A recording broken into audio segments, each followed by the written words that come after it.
Assalamualaikum warahmatullahi wabarakatuh. Alhamdulillah, Masya Allah, Tabarakallah. Hari ini saya Jili ingin menjelaskan tentang sedihnya didiamkan. Jadi buat teman-teman yang belum tahu apa sih maksudnya sedihnya didiamkan, maksudnya kadang kita tuh suka kayak misalkan kita ketemu sama seseorang nih, misalkan kita negur, terus kita negur nih, misalkan kita ketemu guru di jalan, terus kita tegur nih, tapi guru kita malah ngediemin, tuh rasanya pasti nggak enak banget kan. Tapi ya meskipun kita didiemin, ya kita harus tetap tegur. Ya kita juga nggak boleh sombong. Kalau misalkan kita nemu guru misalkan di jalan atau dimanapun, ya kita negur, ya meskipun didiemin, ya udah, yang penting kita negur. Terus kalau misalkan kita beli cabai, terus kita nanya nih harganya berapa, tapi abang yang ngejualnya tuh malah ngediemin kita, itu rasanya nggak enak. Terus kalau kita punya masalah, entah itu sama teman, terus kita mau nyelesain masalah itu, tapi teman kita nggak mau nyelesain masalah itu, terus kita didiemin, itu kayak rasanya nggak enak. Nah makanya nggak enak banget kita didiemin sama orang, apalagi kalau kita yang mau nyelesain masalahnya, tapi orang lain itu nggak mau nyelesain masalahnya sama kita. Jadi kalau misalkan kita punya masalah, entah itu sama pasangan atau sama teman, kalau misalkan kita punya masalah tuh lebih baik diselesain di hari itu juga, jangan ditunda-tunda buat nyelesain masalahnya. Daripada nanti kita didiemin sama pasangan atau teman kita, ya mendingan kita nyelesain masalah. Setiap ada masalah tuh intinya harus diselesaikan itu juga, karena nggak baik kita menunda-nunda masalah yang harusnya kita selesain di hari itu juga, tapi kita tunda karena mungkin malas sekali buat berdebat atau nanti berantem lagi. Jadi kalau misalkan kita ada masalah, itu alangkah lebih baiknya diselesaikan daripada kita dieman lama-lama, kan gak enak juga ngejalanin aktivitas.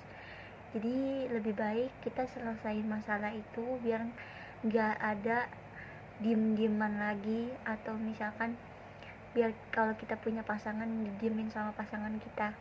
Jadi lebih baik kita selesaiin masalah itu juga di hari itu juga, biar kita enak buat ngejalanin sehari-hari. Jadi kita nggak mikirin hal-hal yang harusnya kita nggak pikirin, tapi kita pikirin karena kita lagi ada masalah. Jadi alangkah lebih baiknya nih, biar kita nggak pusing, biar kita nggak mikirin masalah yang lagi kita hadapin, entah itu sama pasangan atau sama temen, itu lebih baik kita selesaikan di hari itu juga, biar kerjaan yang harusnya kita kerjain itu bisa kita pegang, bisa kita kerjain. Karena kalau kita ngerjainnya dalam kondisi hati yang lagi gak enak, itu kayak bener-bener ngeganggu banget buat ngerjain sesuatu hal. Jadi alangkah lebih baiknya kalau kita ada masalah, entah itu sama teman atau sama sahabat atau apapun itu, harus diselesaikan hari itu juga. Diselesaikannya juga dengan baik-baik, jangan dengan emosi.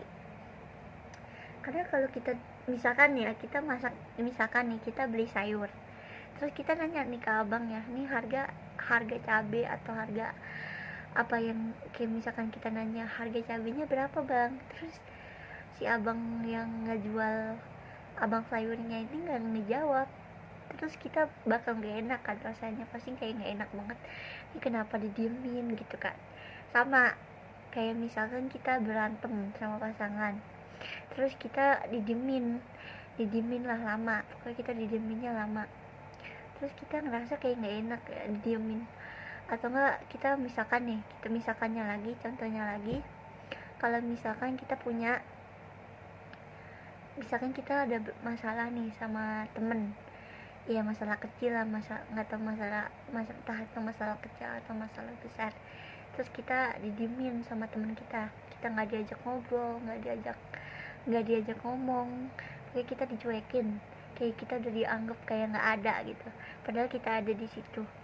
Ya kalau misalkan kita udah didiemin, ya alangkah baiknya kita minta maaf sama orang itu, terus kita selesaiin masalah itu. Jadi jangan sampai masalah yang kita lagi hadapin itu kita tunda-tunda, kita memilih untuk gak cepat diselesaikan, jadi nanti malah menunda ke pekerjaan kita lainnya, di pekerjaan kita lainnya. Jadi harus diselesaikan. Jadi kalau kita ada masalah, ingat ya teman-teman, harus segera diselesaikan di hari itu juga. Tapi bukan yang dengan cara marah-marah atau dengan emosi, enggak. Selesainya juga harus baik-baik, harus dengan hati tenang, enggak boleh emosi. Karena kalau kita mau nyelesain masalah tapi dengan cara emosi, itu yang ada masalah kita nggak bakal kelar, masalah kita bakal jadi panjang. Jadi kalau kita mau nyelesain masalah itu harus dengan baik-baik, harus dengan intonasi yang lembut, intonasi yang mudah dipahami, tapi dengan intonasi yang enak banget, yang enak untuk didengar. Jangan pakai kata-kata yang keras atau kata-kata yang kasar, jadi biar nggak menambah konflik atau menambah perdebatan lagi. Jadi kalau misalkan kalian lagi ada masalah sama temen atau kalian yang punya pasangan, itu kalau misalkan ada masalah ya harus diselesaikan di hari itu juga dengan baik-baik, jangan dengan emosi. Karena kalau segala sesuatu yang kita selesaikan dengan masalah, dengan hal yang lagi emosi itu nggak baik. Jadi harus dengan yang baik. Jadi ingat ya teman-teman, sekian penjelasan dari aku, semoga videonya bermanfaat. Jangan lupa untuk di like, di komen, di share, di subscribe. Terus jangan lupa share video ini sebanyak-banyaknya ke sosial media kalian. Terus jangan lupa follow semua akun sosial media aku yang udah aku taruh di description box. Kalian tinggal klik, kalian langsung nanti bisa langsung masuk ke halaman sosial media aku. Terus jangan lupa aktifkan lonceng notifikasinya biar kalian gak ketinggalan kalau misalkan aku upload video baru. Aku akhiri dengan salam. Wassalamualaikum warahmatullahi wabarakatuh. Bye bye guys, see you next time to my video. Bye bye.